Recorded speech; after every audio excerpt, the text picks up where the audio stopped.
right now. Pittsburgh's best sports show is about to begin. Call us or tweet us. We got things to talk about on the Allegheny Health Network Nightly Sports Call. All right, Zeise, thanks very much. Happy 4th of July, everyone, and thanks for joining us tonight for the Allegheny Health Network Nightly Sports Call on the Borders and Borders hotline.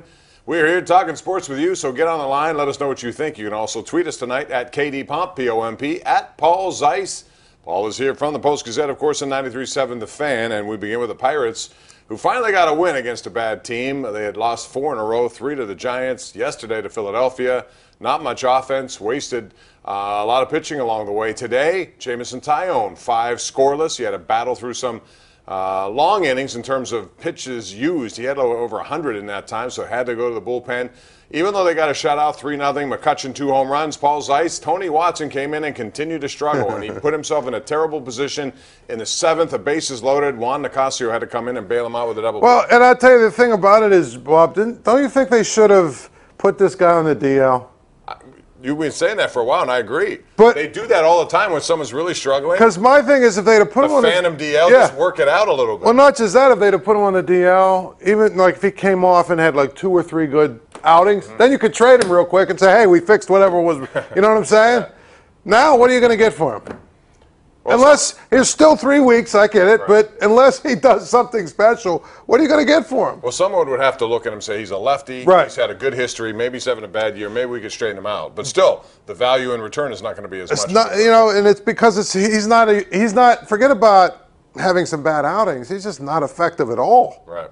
No, he can't find the plate. He's walking people. He's done left-hand hitters the other day against San Francisco came into a game in which I thought Trevor Williams should have stayed in the game, quite frankly, the way he was pitching, and instead gives up back-to-back hits to Brandon Belt and also Crawford. And boom, it was over. On a good note, Hudson was pretty good. Finally. Hudson, finally. I'm just saying, you know, I mean, if you're looking for positive down there, you know, I mean, but you're right. When it comes to Tony Watson, they need him to get on a little bit of a run, or else they're going to get nothing for him. And frankly, if they're going to get nothing for him, they'd be better off just keeping him.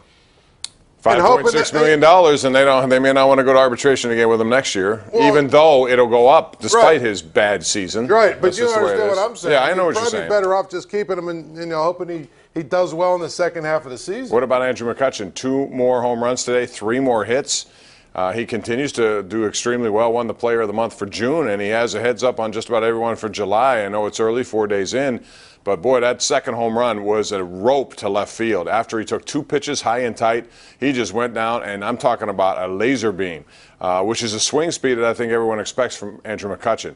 So at this point, what do you do if you're the Pirates and Andrew McCutchen? They want to clearly not deal with him long term, although some people may now say, why not? Maybe give him 3 years. I mean, I've been saying it for a while now. With the uncertainty with Starling Marte, with Gregory Polanco not exactly lighting the world on fire, and with Austin Meadows hurt and struggling in AAA, I don't know. I don't know if you like.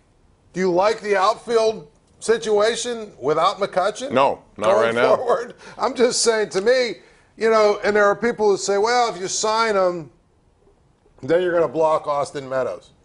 Okay, well, here's my thing.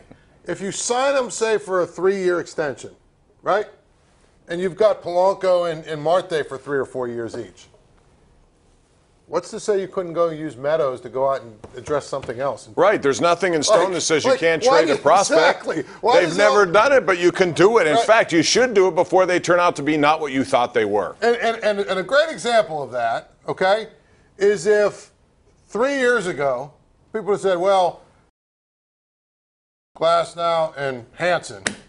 Alan Hansen was a guy they didn't want to part with. At the trade, now they waived him anyway. You know, like when they were going through their season where they had, you know, even when the 98, which is only 2 years ago, there was still a lot of value with those 3 guys. But say 3 years ago, they'll get, I don't know, whoever was available, Johnny Cueto to make the stretch run. And it could have made a difference. People would have lost their minds. You can't give up Glasnow. You can't give up Kingham. And it's like, okay, do you still feel the same way? I think that's because people have been brainwashed to some degree here. Exactly. Protection of prospects. We got to have the prospects. You got to look ahead. You can never forget about the future. Yeah, you can. Once in a while, you got to think about the present. That's been my narrative with them all along. You know, the latest one is this Mitch Keller. He's the next one.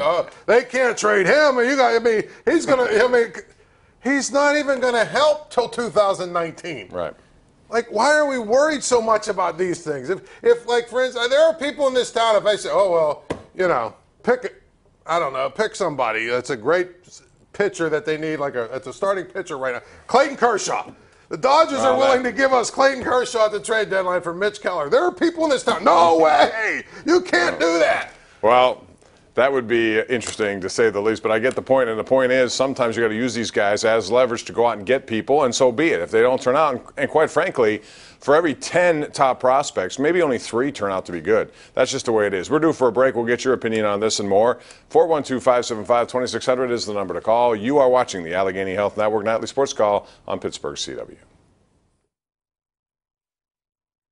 The Allegheny Health Network Nightly Sports Call is brought to you by the Allegheny Health Network and by #1 Cochrane. Go one better.